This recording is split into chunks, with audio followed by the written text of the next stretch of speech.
So I figured, since it seems to take quite a while for me to do my demonstrations, you know, taking a wrong turn on something, running, going up a blind alley and just trying something that didn't work the right way, occasional visits from the fire department, stuff like that. That'd be nice to have something a little bit more consistent in terms of updates. And so I figure, why not give a little bit of behind the scene kind of thing. And so this is going to be an attempt at doing this on a weekly basis. And so, just me talking about random things, I guess, and in the meantime, just giving some updates on what's going on. So what I'm working on right here is I'm trying to build up a couple of pieces of equipment that would be useful to have. One of them is basically just something for heating, round bottom flasks or other things that I need to heat up. And the easiest way to do it is I just picked up a really cheap small rice cooker. And now the only thing about those is that they don't have any temperature control outside of a really clever thing that they do with magnets, which I could maybe talk about in just a minute here. But I want to be able to set a temperature precisely, and so I'm going to use a microcontroller to just turn on and off the AC power going into it. And so I'm just trying to make a case cover for this, and so I just have a ABS box that I'm going to use. I got a thermometer probe, it's going to be a thermistor there, and the necessary red and black buttons that of course you need to have. Obviously one of these will be for setting the temperature up, setting it down, and then probably pushing both of them to actually get a set point temperature on it. And then these are some 7-segment LED displays, and I just cut a rectangular hole for it,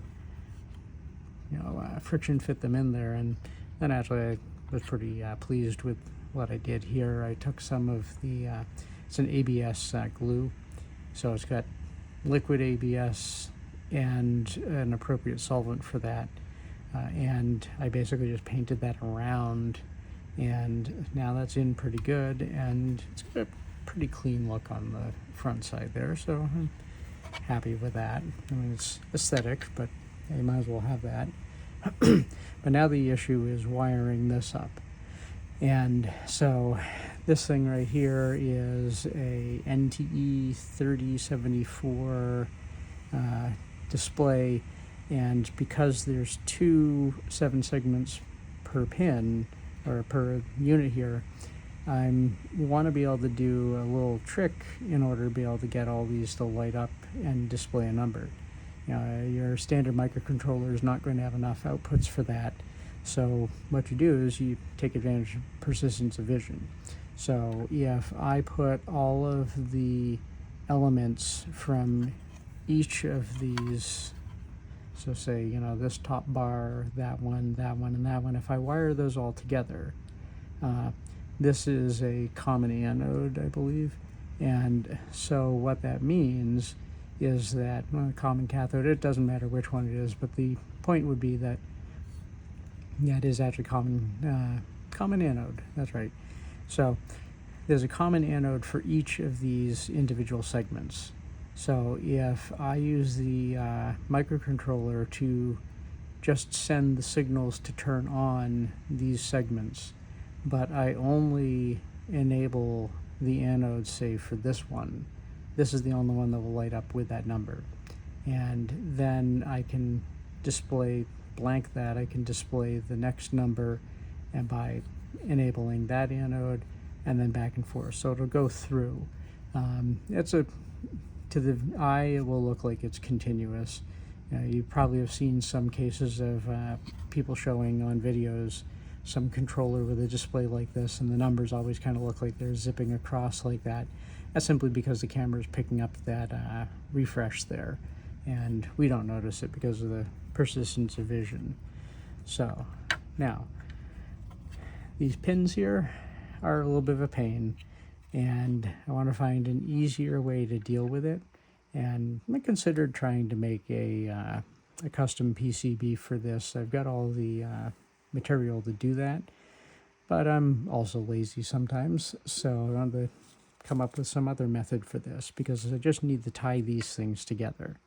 And so the approach that I'm going to use is a kind of old technique that isn't used as much these days, but it's called wire wrapping. So this is a tool for this, and it's pretty clever. I actually have not done this much myself. So you take this special wire that's kind of a thinner gauge here, and you put it in the middle of this, and there's a little notch. So you pull down like that, and you now have a part that's been stripped. That's really quite clever, I have to say, the way that works. Then on this end here, there is a little hole that you feed this through, and the wire comes up and out. Yeah, maybe it doesn't come out, but I guess it doesn't really matter either. Oops. No, it does matter if it comes that far out.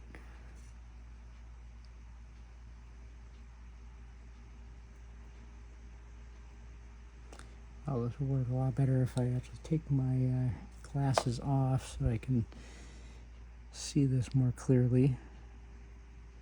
Alright, so I got that right in there, and now what I'm going to do is I'm going to find, so I'm going to go with pin number 8, which is going to be this one right here, and just double check on that, yeah.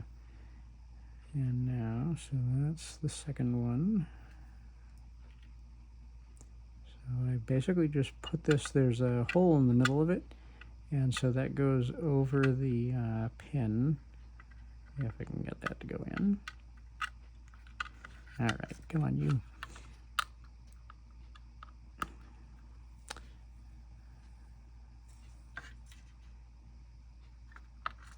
There we go. Okay. Now, hopefully that's actually going to be okay. And then you basically just turn it.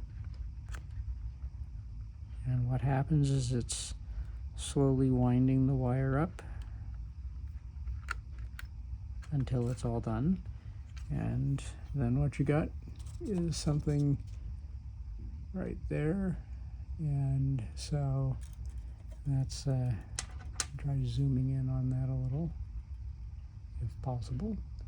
Maybe not. Okay, I guess I can't. But anyways, there's a little bit of wire wrapped around in there, and it's pretty tight. So, you know, allegedly this actually will make a somewhat permanent bond to that. Okay, and now I'm going to be going over to this pin here, so I'm going to try to kind of make a judgment on how long of the wire I need for that. A little bit longer than this. And I'll go and see if I can strip this there, and we'll give it a shot. And I think I was mentioning before that the cheap rice cookers use a really clever technique for basically knowing when the rice is done. And when I go, maybe I'll do a little video on that separately. But the cool part about it is they actually use something called the Curie temperature. And this is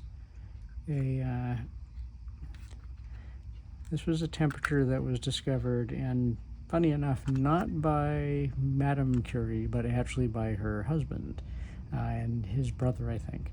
And they, no, that's not, doesn't seem like that's right. No, maybe it was. So they, what happens is in certain materials, and ferromagnets are included in this, there is a phenomenon where if you get above a certain temperature, a magnetic material, a ferromagnetic material, will no longer be ferromagnetic. And because of that, well, that somehow doesn't feel quite right, but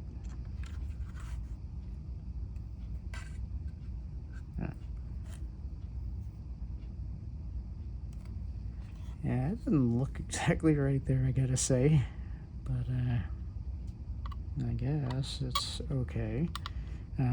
So what happens then is a ferromagnetic material, which is going to get attracted by a magnet, is going to get it's going to basically become non-magnetic. So they choose a piece of ferromagnetic material that has this transition temperature, the Curie temperature, at just above 100 degrees Celsius. And so what that means then is while the rice is cooking and the water is boiling, the temperature doesn't get above 100 degrees Celsius. Once the water has all been absorbed or boiled off, then the rice could continue to heat up on its own, and so the temperature will go above that. And there's a little switch with a magnet that's held up by this, and once the temperature gets above that, that magnet just simply falls away and it breaks the connection on the switch and turns off the heat. So pretty clever. I do not have a lot of confidence in that particular wrap there. It feels like something didn't quite work the way I was expecting it to. So I might have to just redo that, for which this thing does have a very clever other end that is meant for undoing these things. And there we go. Okay. Now, yeah, it looks like I just broke the wire off on the end. All right. Well, I need to do some more planning on this.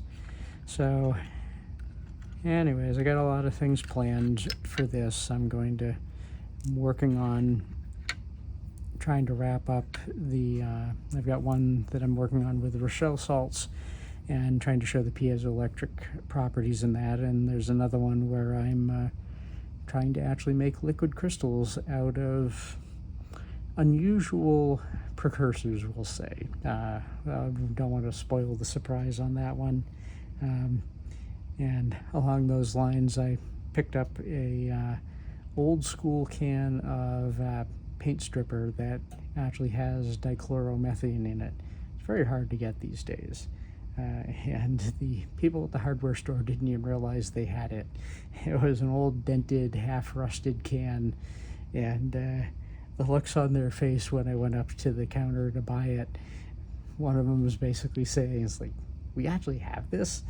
And I was more amused by the old-timer there who just looked appalled at the fact that the stuff was still out there, because I guess he knows that dichloromethane is really not the nicest thing to be using.